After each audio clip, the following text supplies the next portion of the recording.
the news report about a robbery and then complete the notes from the detective's notebook. First, you have some time to look at questions 1 to 6.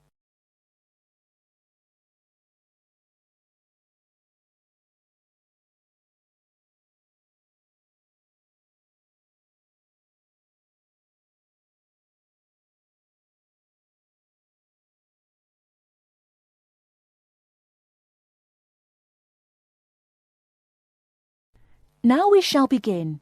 You should answer the questions as you listen, because you will not hear the recording a second time. Listen carefully and answer questions 1 to 6.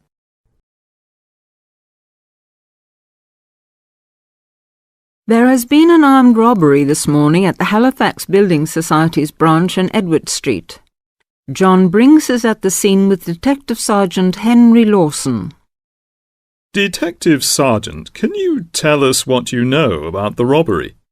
Yes, the raid took place this morning, shortly after 11:30, when a man accompanied by a woman went into the offices of the Building Society and asked to see the manager.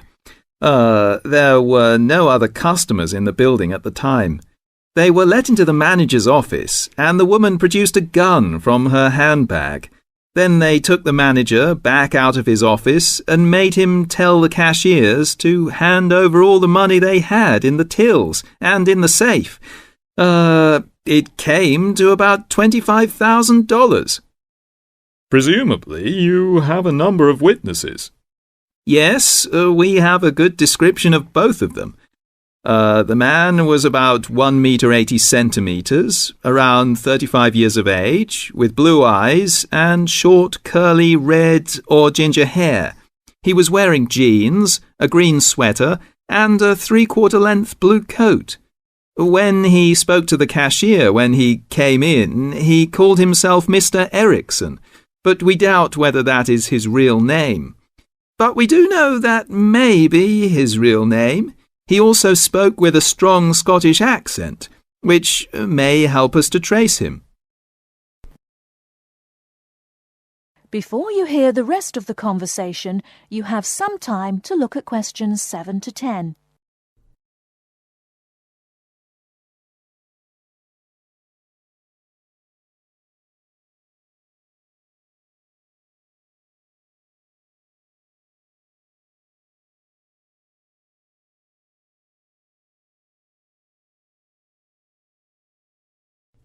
Now listen and answer questions 7 to 10.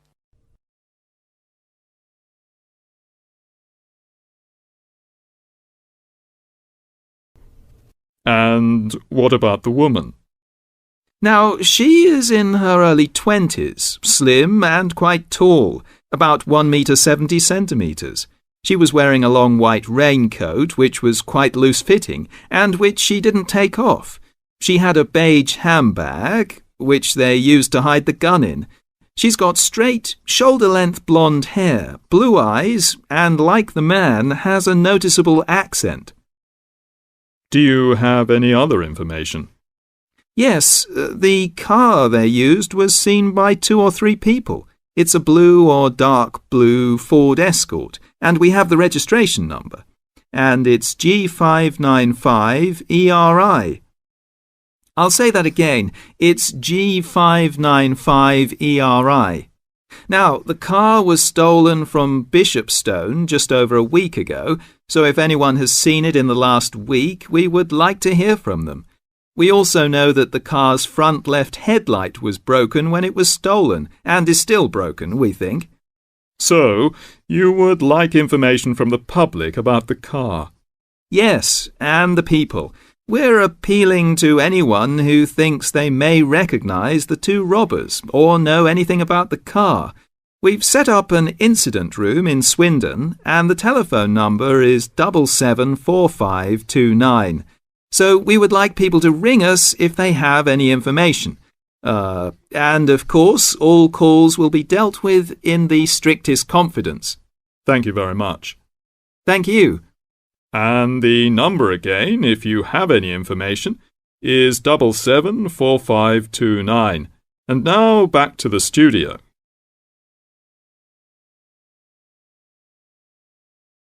That is the end of part 1.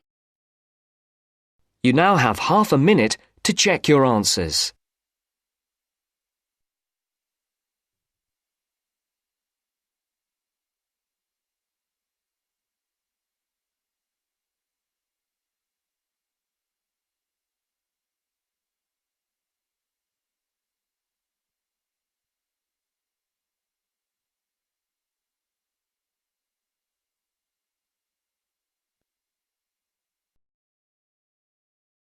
Now turns to part 2.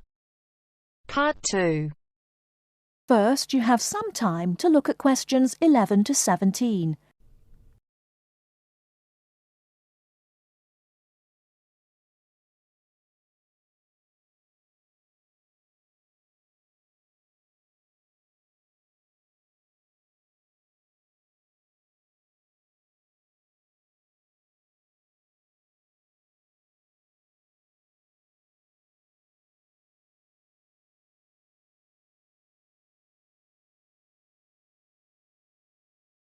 Now, listen carefully and answer questions 11 to 17.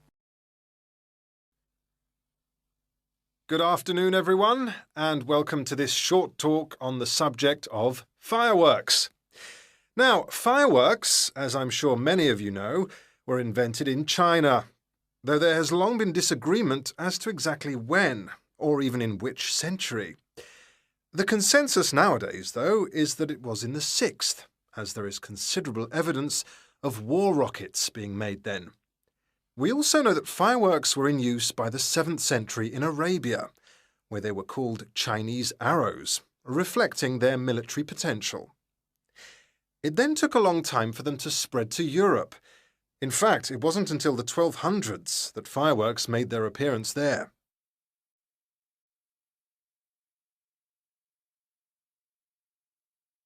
The basic ingredients of fireworks have changed little to this day. Their explosive capacity comes mainly from black powder, also known as gunpowder, which is produced from a mixture of charcoal, sulfur, and potassium nitrate.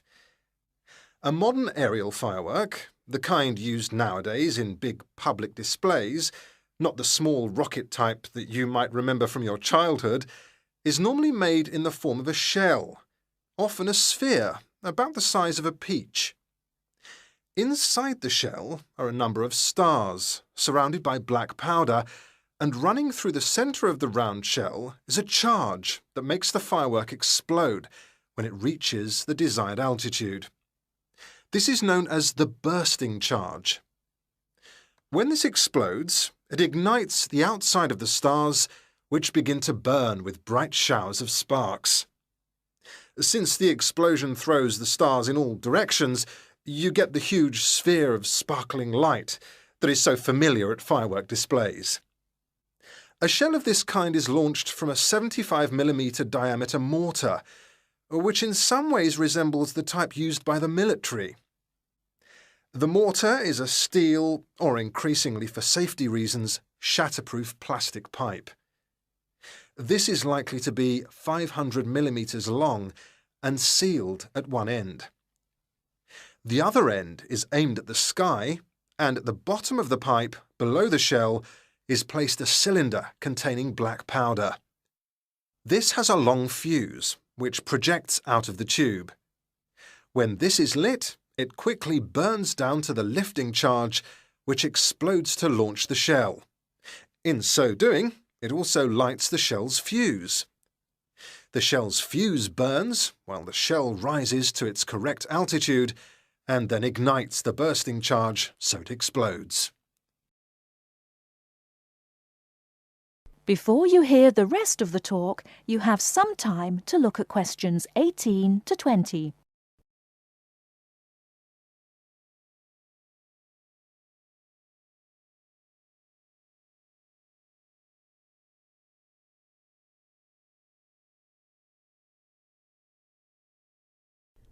Now listen and answer questions 18 to 20. More complicated shells are divided into sections, and burst in 2 or 3 phases. Shells like this are called multi-break shells. They may contain stars of different colours and compositions to create softer or brighter light, more or less sparks, etc. Some shells contain explosives designed to crackle in the sky, or whistles that explode outward with the stars. The sections of a multi-break shell are ignited by different fuses, and the bursting of one section ignites the next. The shells must be assembled in such a way that each section explodes in sequence to produce a distinct, separate effect. The pattern that an aerial shell paints in the sky depends on the arrangement of stars inside the shell. For example, if the stars are equally spaced in a circle, with black powder inside the circle, you will see an aerial display of smaller star explosions equally spaced in a circle. To create a specific figure in the sky, for instance a heart shape, you create an outline of the figure in stars inside the shell. Then you place explosive charges inside those stars to blow them outward into the shape of a large heart. Each charge has to be ignited at exactly the right time, or the whole thing is spoiled. Many other shapes have particular names, like the willow. This is formed by stars that fall in the shape of willow tree branches, spreading a little to the side and then downwards. The high charcoal composition of the stars makes them long burning, so they may even stay visible until they hit the ground. The ring shell is fairly basic. It is produced by stars exploding outwards to produce a symmetrical ring of coloured lights. More complex is the pattern created by the palm, which contains large comets or charges in the shape of a solid cylinder. These travel outwards, explode and then curve downwards, like the limbs of a palm tree. The serpentine, the last one for now, is different again. When this one bursts, it sends small tubes of incendiaries scattering outwards in random paths, which may culminate in exploding stars. It can be quite spectacular. That is the end of part 2. You now have half a minute to check your answers.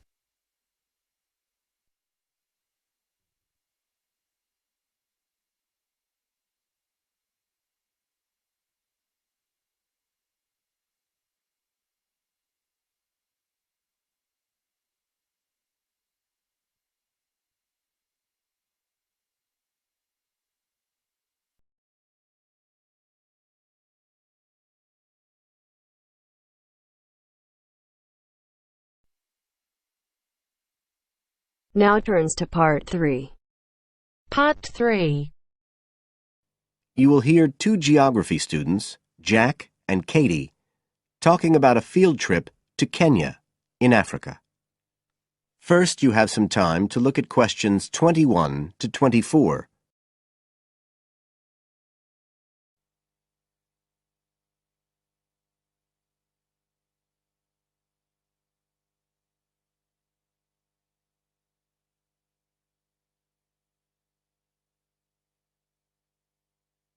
Now listen carefully and answer questions 21 to 24.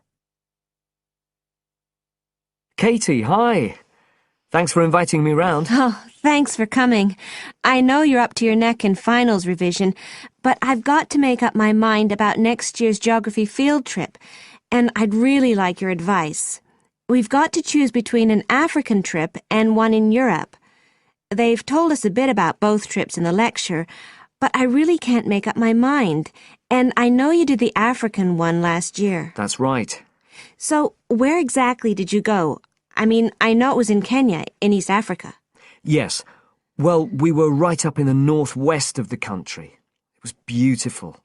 We stayed in a place called the Marich Pass Field Studies Centre. Right. Dr. Rose said the accommodation was traditional African-style cottages. He had a special name for them. Bandas. Yes, they're fine. You have to share, 2 or 3 people together. They're pretty basic, but you have a mosquito net. They don't provide spray, though, so remember to take plenty with you. You'll need it.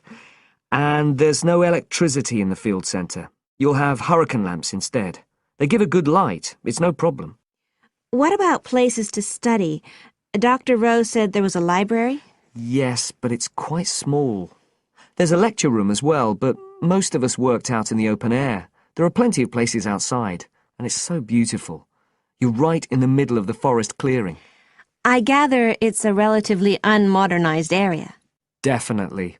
They actually set up the centre there because it's on the boundaries of two distinct ecological zones. The mountains, where the people are mainly agriculturalists, and the semi-arid plains lower down, where they're semi-nomadic pastoralists.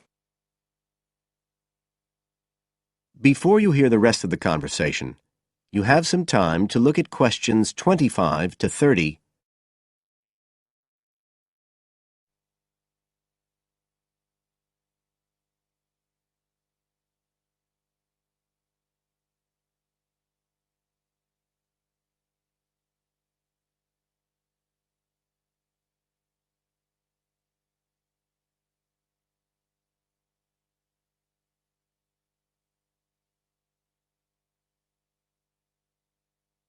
Now listen and answer questions 25 to 30. So, how much chance did you get to meet the local people there? Did you get the chance to do interviews? Yes, though we had to use local interpreters, but that was okay. Then we did field observation, of course, looking at environmental and cultural conditions, and morphological mapping. What's that? Oh, looking at the surface forms of the landscape, the slope elements and so on. What about specific projects? Yes. After the first 2 or 3 days, we spent most of our time on those. We could pretty well do what we wanted, although they all had to relate to issues concerned with development in some way. People did various things. Some were based on social and cultural topics, like the effect of education on the aspirations of young people, and some did more physical process-based studies, looking at things like soil erosion. My group actually looked at issues relating to water, things like sources such as rivers and wells, and quality and so on. It was a good project to work on, but a bit frustrating. We felt we needed a lot more time, really. Right. Dr. Rowe did say something about limiting project scope. Yes, he told us that too at the beginning, and I can see why now. What else? Well, we had some good trips out as part of the course. We went to a market town, a place called Sigur. That was to study distribution. And to look at agricultural production, we went to the Weiwei Valley. That's an important agricultural region. And what about animals? Did you have a chance to go to a national park? Sure. We did a trip on the last day, on the way back to the airport at Nairobi.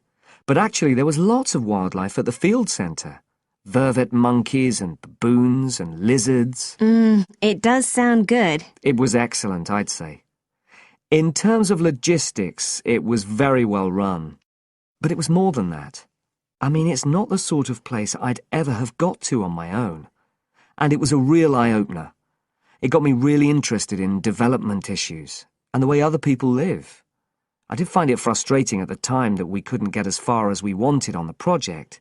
But actually, I'm going to follow it up in my dissertation.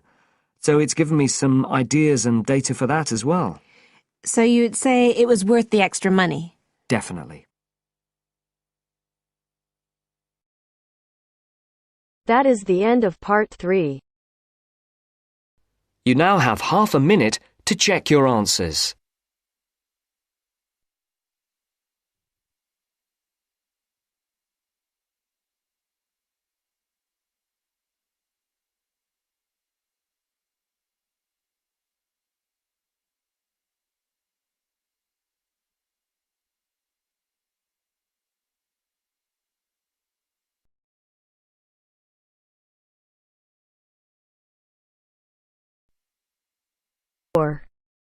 Part 4. You are going to hear a lecture about dorm rooms. First, you have some time to look at questions 31 to 40.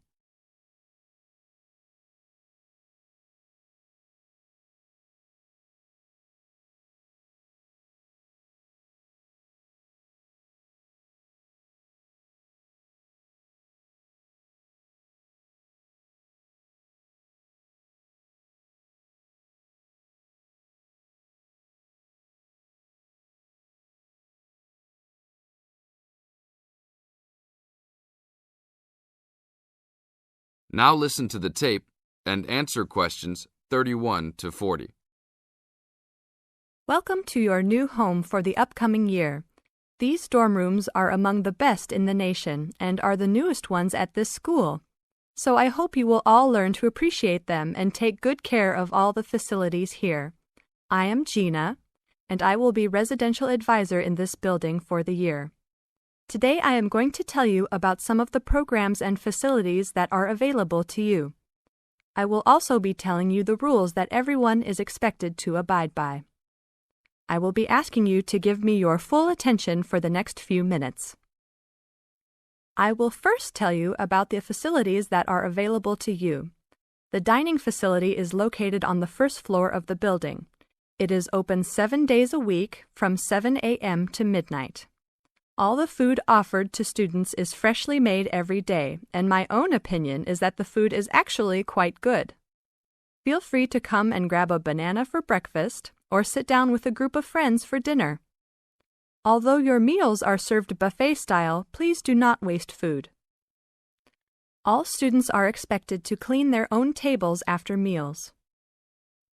In the basement of this building, there is a gym and recreational hall. The gym has workout equipment such as treadmills and weight sets.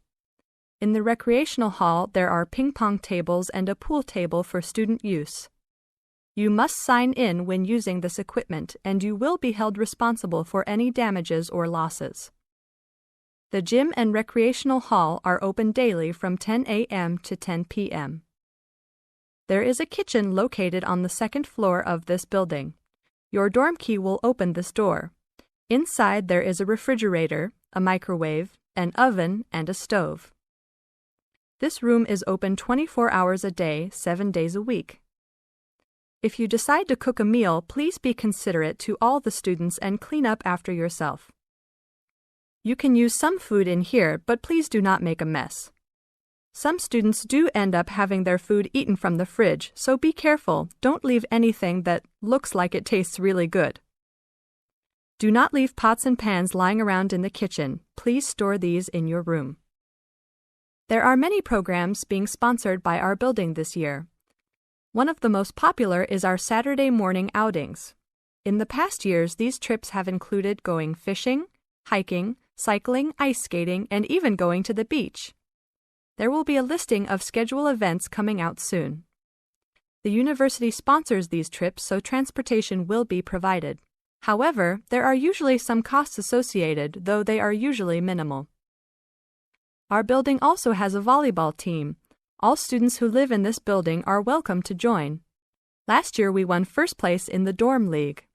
Please sign up at the front desk if you are interested as soon as possible, as there are only 20 spaces available based on a first-come, first-served rule. The last things I want to talk about are the rules of our building. I know rules can be boring, but they are necessary to ensure the welfare of everyone living here. First, noise levels must be kept to a minimum after 11 p.m. Many students have early classes, so for those of you that have the luxury of sleeping until 10, please don't stay up late making lots of noise. Secondly, all visitors must sign in at the front door.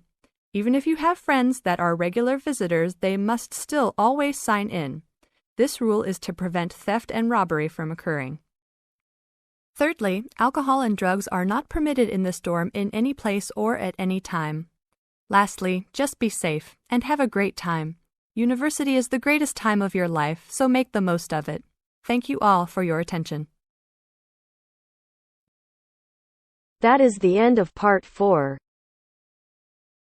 You now have half a minute to check your answers.